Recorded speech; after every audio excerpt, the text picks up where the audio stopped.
أعوذ بالله من الشيطان الرجيم.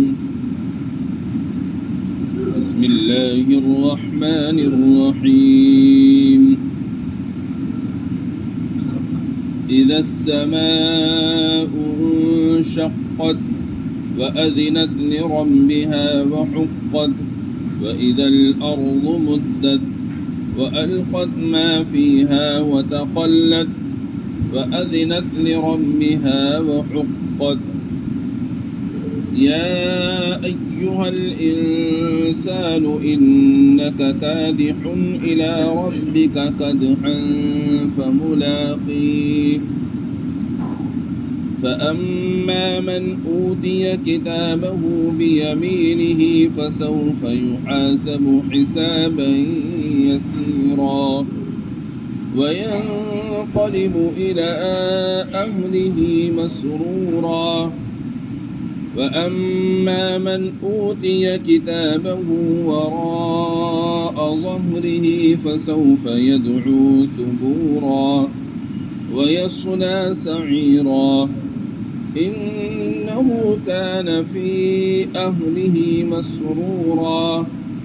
إنه ظن أن لن يحور بلى إن ربه كان به بصيرا. صدق اللہ العظیم.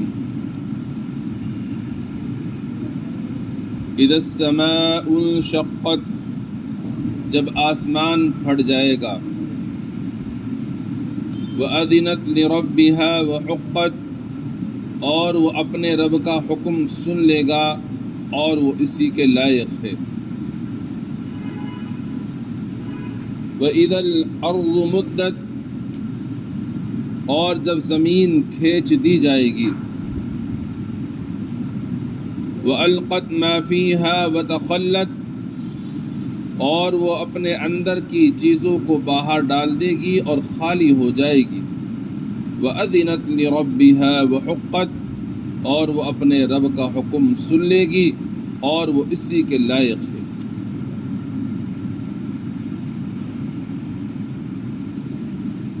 آج سورہ انشقاق شروع ہو رہی ہے. سورہ انشقاق یہ مکی صورت ہے، یعنی حضور اکرم صلی اللہ تعالی علیہ وآلہ وسلم پر اس سورہ مبارکہ کا نزول ہجرت فرمانے کی غرض سے مدینہ منورہ تشریف لے جانے سے پہلے ہوا ہے. یہ سورہ مبارکہ مکی صورت ہونے کی وجہ سے اس کے اندر قیامت سے متعلقہ احکام ہیں. پہلے بھی یہ بات کئی مرتبہ عرض کی جا چکی ہے. قرآن مقدس کے اندر جتنی بھی مکی صورتیں آئی ہیں ان میں زیادہ تر گفتگو اور بات چیت اور اس کا جو موضوع ہوا کرتا ہے وہ جو بنیادی 3 عقائد ہیں، توحید، رسالت، آخرت، اس پر گفتگو ہوا کرتی ہے، وہی اس کا مضمون ہوا کرتا ہے. کیونکہ یہ سورہ مبارکہ بھی مکی ہے، اس لیے اس سورہ مبارکہ کے اندر بھی اللہ تبارک و تعالی نے قیامت سے متعلقہ کچھ باتیں ارشاد فرمائی ہیں. اس سورہ مبارکہ کا نام جو انشقاق ہے وہ اس کے پہلے ہی لفظ انشقت سے رکھا گیا ہے. یعنی اذا السماء انشقت، تو اس میں جو انشقت کا لفظ ہے اس کے معنی ہے پھٹنا، چرنا، شگاف پڑنا، کریک ہونا. اسی سے یہ نام رکھا گیا ہے انشقاق، یہ مصدر ہے.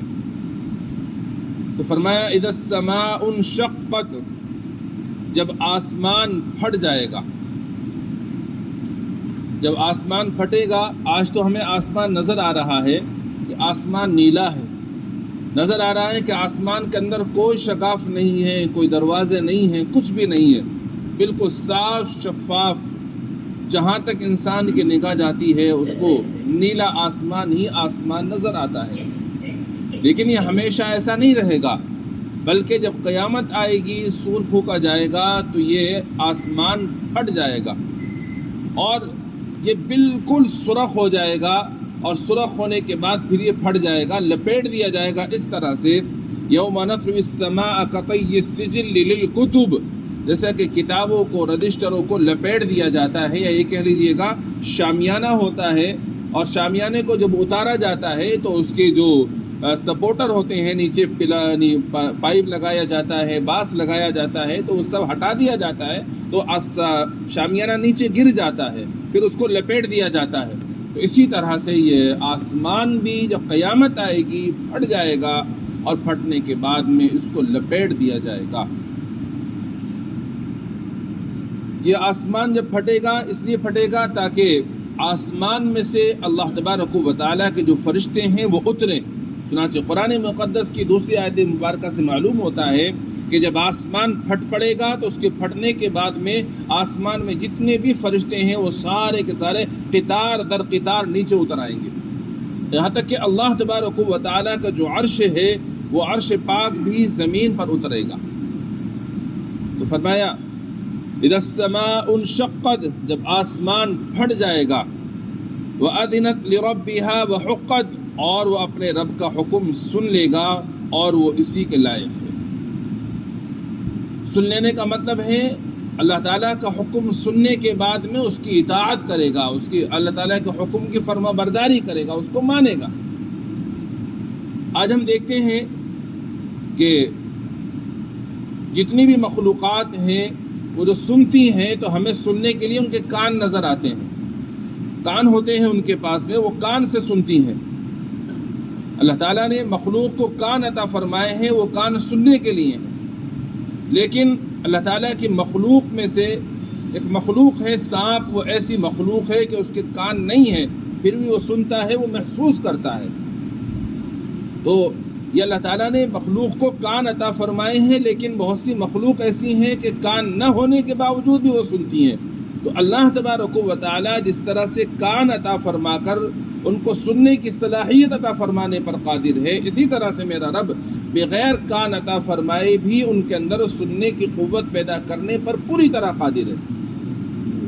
اور یہ آسمان بظاہر ہمیں نظر آ رہا ہے کہ اس کے کوئی کان نہیں ہے، لیکن یہ آسمان بھی اللہ تبارک و تعالیٰ کا حکم سنتا ہے، اور سنتا ہی نہیں ہے بلکہ سننے کے بعد اس پر عمل کرتا ہے۔ بلکہ یہ کہا جائے تو غلط نہ ہوگا کہ آسمان ان چیزوں سے زیادہ جن کو اللہ تبارک و تعالیٰ نے کان عطا فرمائے ہیں، سننے کی صلاحیت ان کے اندر رکھی ہے، اس سے بھی زیادہ اچھا یہ آسمان سنتا ہے، اس سے بھی زیادہ اللہ تبارک و تعالیٰ کے حکم کو وہ مخلوق سنتی ہے جن کے بظاہر کان نہیں ہیں، اور سنتے ہی نہیں ہیں بلکہ اس کے اوپر عمل کرتے ہیں، اطاعت کرتے ہیں۔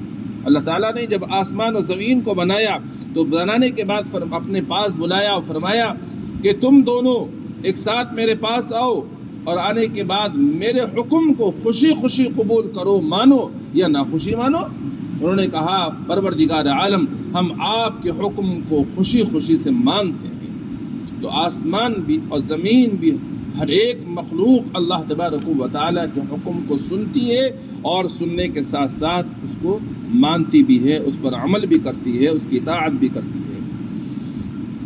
تو فرمایا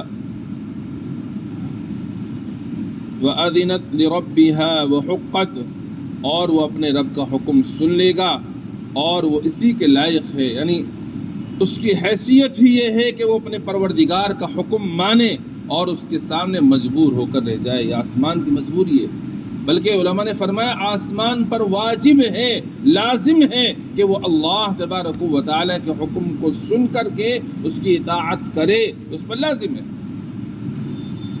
چنانچہ جب اللہ تبارک و تعالیٰ حکم دیں گے آسمان کو پھٹنے کا تو آسمان پھٹ جائے گا، وہ اللہ تعالیٰ کے حکم کی اطاعت کرے گا۔ وَإِذَا الْأَرْضُ مُدَّتْ، اور جب زمین کھینچ دی جائے گی، یعنی بڑی کر دی جائے گی۔ آج جتنی زمین ہمیں نظر آ رہی ہے اور اس زمین کے اوپر جتنی چیزیں ہمیں نظر آ رہی ہیں، کل قیامت کے دن کچھ بھی باقی نہیں رہے گا۔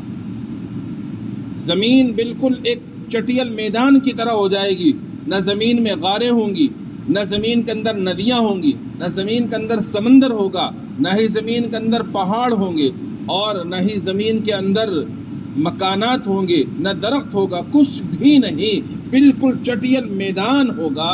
اور یہ زمین جتنی آج آپ کو نظر آ رہی ہے، ہمیں نظر آ رہی ہے، یہ اتنی نہیں رہے گی، بلکہ اللہ تبارک و تعالیٰ اس زمین کو بڑا کر دیں گے۔ علماء نے لکھا ہے کہ جیسے ربڑ ہوتی ہے، ربڑ کو کھینچا جاتا ہے تو ربڑ لمبی ہو جاتی ہے، اسی طرح سے یہ زمین جو آج چھوٹی نظر آ رہی ہے، اللہ تبارک و تعالیٰ اس کو کھینچ کر بڑا کر دیں گے۔ یا جس طرح سے غبارہ ہوتا ہے، غبارے چھوٹا نظر آتا ہے، جب اس میں پھونک ماری جاتی ہے تو غبارہ پھیل کر بڑا ہو جاتا ہے، تو اسی طرح سے اللہ تبارک و تعالیٰ اس زمین کو بھی، جس کو جو ہمیں آج نظر آ رہی ہے، اس کو غبارے کی طرح سے پھیلا کر پھلا کر بڑا کر دیں گے۔ کیوں بڑا کیا جائے گا؟ اس لیے بڑا کیا جائے گا، حضرت آدم علیہ السلام سے لے کر اس دنیا میں آنے والا جو آخری انسان ہیں، وہ سارے کے سارے انسان اس زمین پر جمع ہو جائیں گے۔ تو ایک بہت بڑی مخلوق ہوگی، بہت بڑی تعداد میں مخلوق ہوگی، انسان جنات ہوں گے۔ تو اللہ تبارک و تعالیٰ اس لیے اس زمین کو پھیلا کر بڑا کر دیں گے اور زمین کو کشادہ کر دیا جائے گا۔ تو یہ سب فرمایا وَإِذَا الْأَرْضُ مُدَّتْ، اور جب زمین کھینچ دی جائے گی یعنی بڑی کر دی جائے گی، حشر اسی سرزمین پر ہوگا، اولین اور آخرین سب اسی زمین پر پیدا ہوں گے، اس لیے زمین بڑی کر دی جائے گی، سمندر سوکھ جائیں گے، پہاڑ گرد ہو کر اڑیں گے اور سمندر کی گہر کو بھر دیں گے، اسی طرح زمین پہاڑوں سے بھی خالی ہو جائے گی۔ اس کے علاوہ زمین کو ربڑ کی طرح کھینچ دیا جائے گا یا غبارے کی طرح ہوا بھر کر پھیلا دیا جائے گا، پھر اسی پر حشر ہوگا، یعنی تمام انسانوں کو جمع کیا جائے گا اور جمع کرنے کے بعد ان کا حساب کتاب ہوگا۔ وَأَلْقَتْ مَا فِيهَا وَتَخَلَّتْ، اور وہ اپنے اندر کی چیزوں کو باہر ڈال دے گی اور خالی ہو جائے گی۔ زمین اپنے اندر کی تمام چیزوں کو باہر ڈال دے گی اور خالی ہو جائے گی۔ اپنے اندر کی باہر چیزوں کو ڈال دے گی، یہ پہلی مرتبہ جب سور پھونکا جائے گا اس سے پہلے بھی ہوگا اور دوسری مرتبہ سور پھونکے جانے کے بعد بھی ہوگا۔ پہلی مرتبہ سور پھونکے جانے سے پہلے زمین اپنے اندر کی چیزوں کو باہر ڈال دے گی۔ کیا مطلب ہے اس کا؟ اس کا مطلب یہ ہے کہ زمین کے اندر جتنے بھی معدنیات ہیں، زمین کے اندر جتنے بھی خزانے ہیں، زمین ان تمام خزانوں کو باہر نکال دے گی۔ سونا ہے، چاندی ہے اور اسی طرح سے اور دیگر چیزیں ہیں، زمین سب کو باہر نکال دے گی۔ آپ نے دیکھیے کہ اس زمانے کے اندر گیس ہے، اگر آپ 50-60 سال پہلے لوگوں سے معلوم کرتے گیس کے بارے میں تو کسی کو تصور میں بھی نہیں تھا، کسی کے خیال میں بھی نہیں تھا کہ گیس بھی کوئی چیز ہوتی ہے، لیکن زمین نے اپنے اندر سے اس گیس کو باہر نکال دیا۔ اسی طرح سے آج کل یہ الیکٹرانک بیٹریاں آ گئی ہیں، اس کا جو مادہ ہوتا ہے وہ بھی زمین سے نکالا جا رہا ہے۔ تو یہ سب چیزیں پہلے ایجاد نہیں تھی، پہلے نہیں تھی، لیکن زمین اپنے اندر کے خزانے اور معدنیات کو چونکہ قیامت سے پہلے باہر نکال دے گی، سب کچھ نکل جائے گا، کچھ باقی نہیں رہے گا۔ تو آج آپ دیکھ لیجئے گا کتنی چیزیں ایسی اس زمین کے اندر سے نکل رہی ہیں، ایجاد ہو رہی ہیں، جن کا وہم و گمان بھی، تصور خیال میں بھی کسی کا نہیں تھا۔ تو یہ کیا ہے؟ زمین قیامت سے پہلے اپنے اندر کی ساری چیزوں کو باہر نکالے گی، وہی وہ نکال رہی ہے۔ لوگ کہتے ہیں کہ جی جب زیادہ آبادی ہو جائے گی تو لوگ کہاں رہیں گے؟ جب زیادہ آبادی ہو جائے گی لوگ کہاں سے کھائیں گے؟ اس لیے آبادی کم کرو۔ حکومتوں کی جانب سے اس پر محنتیں ہوتی ہیں، یہاں تک کہ نسل بندی کرانے پر انعامات دیے جاتے ہیں۔ لوگ نسل بندی کراتے ہیں، لوگ بھی یہ سمجھتے ہیں کہ زیادہ بچے ہو جائیں گے، کہاں سے کھائیں گے؟ ذرا سا ان سے کوئی پوچھے کہ یہ جو بچے زیادہ ہو رہے ہیں یا جو مخلوق زیادہ ہو رہی ہے، ان مخلوق کو تم کھلا رہے ہو یا ان کو کھلانے والا کوئی اور ہے؟ ان کو کھلانے والی ذات اللہ تبارک و تعالیٰ کی ہے، ہم تو صرف ذریعہ ہیں، ورنہ اصل مالک اور خالق اور رازق اللہ تبارک و تعالیٰ کی ذات ہے۔ آپ غور کریں، پہلے مخلوق کم تھی تو رزق کے اسباب بھی کم تھے، آج مخلوق زیادہ ہے تو رزق کے اسباب بھی زیادہ ہیں۔ پہلے مخلوقات کم تھی تو جتنے بھی کھانے پینے کے وسائل ہیں وہ کم تھے، آج مخلوقات زیادہ ہے تو وسائل زیادہ ہو گئے۔ تو اگر مخلوق اس سے زیادہ ہو جائے گی تو رب تعالیٰ ان کو بھی کھلانے پر قادر ہیں۔ تو ان سے کہنا چاہیے جو لوگ کم بچے پیدا کر رہے ہیں اور سوچ رہے ہیں کہ کہاں سے ہم ان کو کھلائیں گے، یا جن حکومتوں کو اس کی فکر ہے کہ زیادہ مخلوق ہو جائے گی، کہاں رہے گی، کہاں سے کھائے گی، تو ان کو بتایا جائے تم ان کو نہیں کھلاتے ہو، ان کو کھلانے والی ذات تو اللہ تعالیٰ کی ہے۔ اور اللہ نے ارشاد فرمایا وَمَا مِن دَابَّةٍ فِي الْأَرْضِ إِلَّا عَلَى اللَّهِ رِزْقُهَا، زمین پر چلنے والے جتنے بھی جانور ہیں ان سب کا رزق اللہ تبارک و تعالیٰ کا ذمہ ہے، اللہ ان کو رزق پہنچاتے ہیں۔ خود آدمی اپنے اوپر غور کر لے، جب وہ انسان تنہا ہوتا ہے، اکیلا ہوتا ہے، تو اس کے پاس میں رزق کے وسائل کم ہوتے ہیں، اس کے پاس میں آمدنی کے ذرائع کم ہوتے ہیں۔ جب اس کی شادی ہو جاتی ہے، بڑھ جاتے ہیں، بچے ہو جاتے ہیں، پڑھتے رہتے ہیں، تو یہ جو بڑھ رہے ہیں، یہ جو آمدنی بڑھ رہی ہے، تو تھوڑی بڑھا رہا ہے، وہ رب تعالیٰ بڑھا رہا ہے۔ جس طرح سے تیرے یہاں کھانے والے زیادہ ہو رہے ہیں، رب تعالیٰ تیری آمدنی کو بھی بڑھاتا جا رہا ہے۔ تو اللہ تعالیٰ نے جو ارشاد فرمایا، زمین پر چلنے والے، زمین پر بسنے والے، زمین پر رہنے والے جتنے بھی جانور ہیں، جتنے بھی جاندار ہیں، سب کا رزق اللہ تعالیٰ نے اپنے ذمے لیا ہے۔ تو فرمایا وَأَذِنَتْ وَأَلْقَتْ مَا فِيهَا وَتَخَلَّتْ، اور وہ اپنے اندر کی چیزوں کو باہر ڈال دے گی اور خالی ہو جائے گی۔ تو ایک مطلب تو میں نے بتایا کہ پہلی مرتبہ سور پھونکے جانے سے پہلے زمین اپنے اندر کی تمام خزانوں کو، تمام معدنیات کو باہر نکال دے گی، اور دوسری مرتبہ جب سور پھونکا جائے گا تو دوسری مرتبہ سور پھونکے جانے کے بعد زمین کے اندر جتنے بھی مدفون ہیں، آدم علیہ السلام سے لے کر اس روئے زمین پر آنے والا جو آخری انسان ہے، وہ سب کے سب زمین کے اندر مدفون ہیں۔ جب دوسری مرتبہ سور پھونکا جائے گا تو زمین اپنے اندر سے تمام لوگوں کو باہر نکال پھینکے گی۔